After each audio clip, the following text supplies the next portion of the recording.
Mystery surrounding Ruth became the emotional center of Widow's Bay Episode 10, and by the end of the season finale, everything viewers thought they knew about the island's curse was completely turned upside down. What initially appeared to be a story about sacrificing the final descendant of Richard Warren transformed into something much more heartbreaking, revealing that Ruth had been hiding a secret for decades that would change Tom's life forever. For most of the finale, Tom believed Ruth was Richard Warren's last living heir. That revelation placed an impossible burden on him because eliminating her seemed like the only way to save Widow's Bay from generations of suffering. After everything the town had endured throughout Season 1, Tom convinced himself that sacrificing one life could protect hundreds of others, including his own son Evan. But the closer he came to carrying out that terrible decision, the harder it became.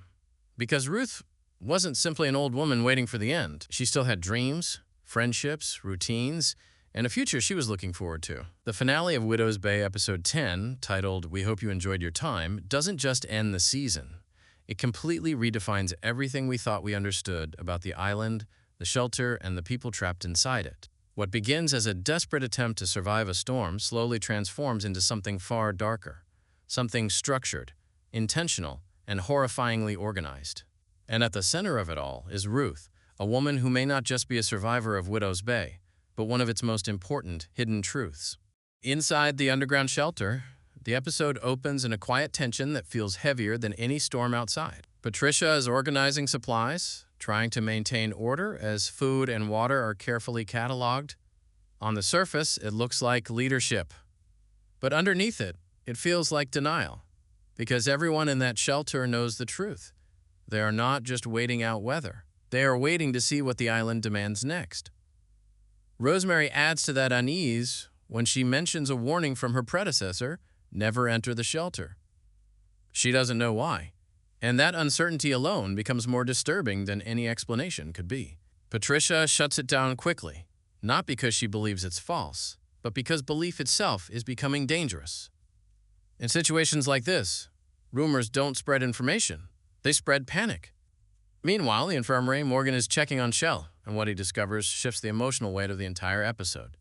Shell is not weeks away from giving birth as everyone assumed. She is going into labor now. Baker's reaction is immediate panic, but it's not just fear of becoming a father. It's something deeper, almost superstitious. On Widow's Bay, birth doesn't feel like new life. It feels like a binding, like something being locked into place. Bashir doesn't just fear raising a child on the island. He fears what it means to be born there in the first place. That sense of dread deepens when Patricia finds a folded note hidden inside a blanket while distributing supplies. The message is simple but chilling. If you can read this, I'm already dead. No explanation, no name.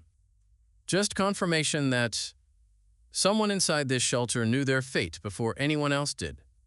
And that detail quietly changes everything, because it suggests this shelter is not a new situation. It might be part of something that has been happening for a long time. As tension builds, Dale stumbles upon something hidden in the shelter while searching for distractions. He finds a projector room, film reels, and one labeled in a way that suggests it was never meant to be seen casually. When he plays it, the tone of the entire episode shifts. A man appears on the screen speaking calmly, almost clinically, about offerings. He explains that people are selected based on hidden criteria, debts that may or may not exist, crimes that are never clearly defined. But the most disturbing part is not the selection process, it's the justification. He explains that sacrifice is not tragedy, but necessity, that those chosen are not victims, but contributions, and that their deaths will save others. At the same time, unrest grows in the shelter. Supplies that were supposed to be secure are revealed to be poorly preserved, creating arguments and fear. Wick tries to reassure everyone, but reassurance is collapsing faster than panic can be contained. The elderly man who constantly speaks in ominous references adds fuel to the fire, talking about storms from the past like they are repeating history rather than memory. Every voice in the shelter is pulling people in a different direction, but none of them are pulling towards safety. Then comes the moment that changes everything. A radio system inside the shelter suddenly activates on its own, broadcasting a message that feels less like communication and more like instruction. It's time. Move forward. Listen to your facilitator. Do not beg. That phrase alone causes confusion, but when paired with Dale's discovery, it begins to form a pattern. The island is not random. It is organized, there are rules, there is structure, and there is something, or someone, enforcing it. The film continues to explain what those rules are. It speaks of a pact tied to the island, where sacrifices must be made to satisfy its needs. Each church bell toll represents a required life. Not metaphorically, literally. And the island is described as something that responds to fear itself, suggesting that terror is not just a byproduct of survival here. It is part of the process. Fear feeds the system. Fear completes it. That's when panic fully breaks loose. Dale runs out and warns everyone that the shelter is not a refuge. It is a death trap. But before anyone can fully process that revelation, the island makes its next move. Down in the underground tunnels, PJ, Kelly, Evan, and Kenny encounter something that feels like a hidden chamber. There is a chair, a sealed door, and an atmosphere that suggests purpose rather than abandonment. Kenny arrives and orders them to leave, trying to maintain control. But control on Widow's Bay never lasts long. The group leaves, but Kenny does not. The door locks behind him. He screams, and then silence follows. When the door finally reopens, Kenny is gone. No body, no explanation, only absence. And above ground, the storm begins to weaken, as if something has been satisfied. The implication is clear without ever being stated directly. The island has consumed him. Meanwhile, Tom is on his way to Ruth, driven by a belief that killing her might end the curse. But what makes his storyline so compelling is not the act itself. It's the justification he builds for it. Tom is not acting like a villain. He is acting like someone trying to turn morality into mathematics. If one life can save many, then perhaps the choice is obvious. But Widow's Bay refuses to make anything that simple. When Tom arrives at Ruth's house, the tone shifts completely. Ruth is not what he expects. She is not hiding. She is not afraid. She is simply living. And that normality becomes unsettling in a different way. It forces Tom to slow down, to observe, to question. Ruth talks about her life, her history, the people she has known, the hardships she has survived. She doesn't try to convince him of anything. She simply exists in contrast to his certainty.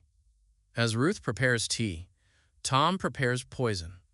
The tension is not loud or explosive. It is quiet and suffocating. And then Ruth begins speaking about morality, about life being something you endure rather than solve. She rejects Tom's trolley problem logic completely, pointing out that reducing life to equations removes responsibility from the person making the decision.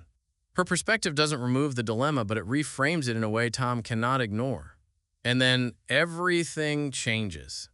Ruth reveals that she once gave birth to a daughter she gave up for adoption. That daughter turned out to be Lauren, Tom's late wife. Which means Ruth is not just a potential sacrifice in Tom's mind, she is family. And, more importantly, it means the island's bloodline is not abstract or historical.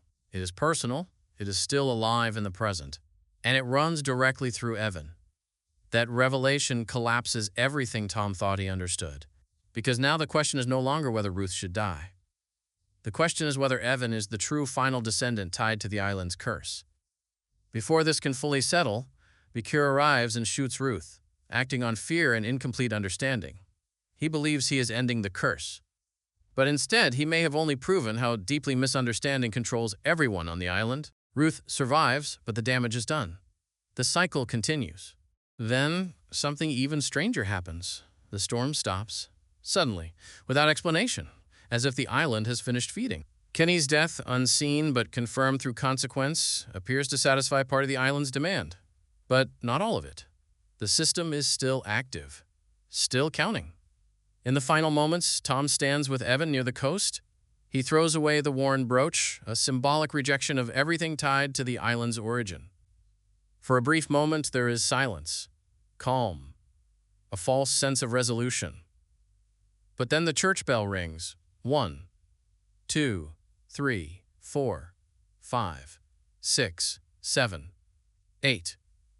Not 9, not complete, but far from over.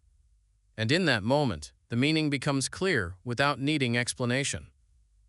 The island is not finished. It is recalculating its debt. 8 more lives are required. And whatever peace exists right now is only temporary. Ruth is alive. Evan is unknowingly central to everything. And Tom is standing at the edge of a truth he is not ready to accept. That nothing he has done has stopped the island. It has only delayed what comes next. And as the bell echoes across Widow's Bay, one question remains hanging in the silence.